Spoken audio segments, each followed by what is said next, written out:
Ask doctor Imran میں سوال ہے کہ اطاعت اور اتباع میں کیا فرق ہے.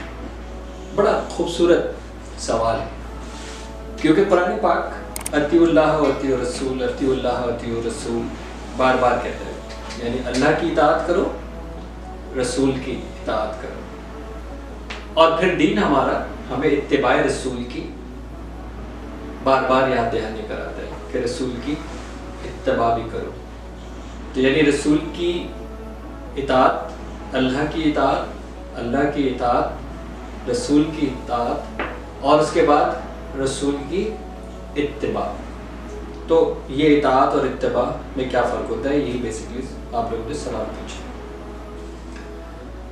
دیکھیں، ایک حاکم ہے اور ایک اس کی رعایا ہے. اور حاکم قانون پاس کرتا ہے اور رعایا پہ یہ لازم ہے کہ وہ اس قانون کی پاسداری کرے، وہ چاہے یا نہ چاہے. آپ اپنے ملک کے قوانین کو چاہیں یا نہ چاہیں، آپ اس کے اوپر پابندی نہیں کریں گے تو آپ کو سزا ملے گی.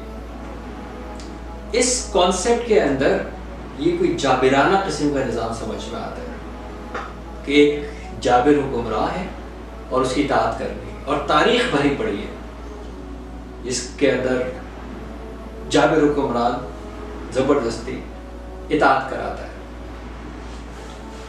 رب کی اطاعت کیا ہوگی، رب کے حکم کو ماننا کیا ہوگا، رب کے آگے عبدیت کیا ہوگی، اللہ کے آگے اطاعت کیا ہوگی.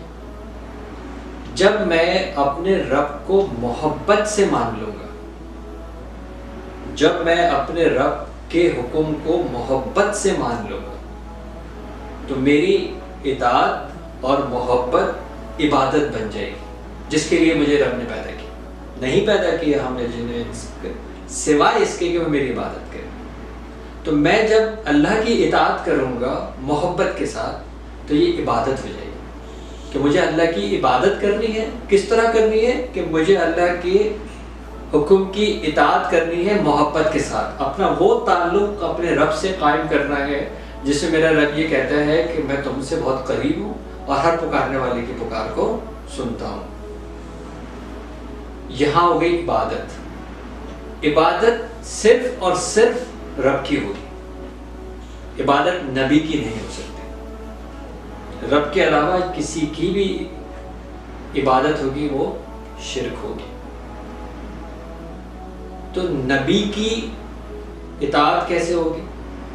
بالکل اسی طرح کہ جب میں نبی کی اطاعت کروں گا، یعنی جب میں نبی کے لائے ہوئے حکم کو مانوں گا محبت کے ساتھ تو وہ اتباع بنے گی. یعنی رب کی اطاعت محبت کے ساتھ عبادت بنے گی، نبی کی اطاعت محبت کے ساتھ اتباع بنے گی. اور وہ کیسے بنے گی؟ قرآن پاک خود کہتا ہے. اللہ تبارک و تعالیٰ جب اہم بات بتانے جاتے ہیں تو قرآن پاک کے اندر قسم کھاتے ہیں، والعصر والشمس والضحاها والقمر اذا تلاها والنهار اذا جلاها واللیل اذا یغشاها والتین والزیتون وطور سینین. یعنی وہ شہر کی، مقام کی، اشیاء کی، صبح کی، شام کی، چاند کی، سورج کی قسم کھاتے ہیں اور پھر ایک اہم بات بتاتے ہیں. لیکن پورے قرآن پاک میں اللہ تبارک و تعالیٰ نے اپنی ایک قسم کھائی. سورہ نساء آیت نمبر 65، فَلَا وَرَبِّكَ لَا يُؤْمِنُونَ. اور محمد صلی اللہ علیہ وآلہ وسلم کہہ دیجئے ان سے کہ یہ ایمان والے ہو ہی نہیں سکتے، یہ نجات یافتہ ہو ہی نہیں سکتے جب تک آپ صلی اللہ علیہ وآلہ وسلم کے ہر فیصلے کو اپنے فیصلوں پر مقدم نہ کر لیں. ہر فیصلے کو، آپ کے ہر فیصلے کو اپنے ہر فیصلے پر مقدم نہ کر لیں. یہ آیت کا پہلا حصہ تھا. اور دوسرا حصہ یہ تھا اور دل سے اس پر راضی ہو جائیں. جو میں نے آپ کو کہا تھا نا، اطاعت جمع محبت.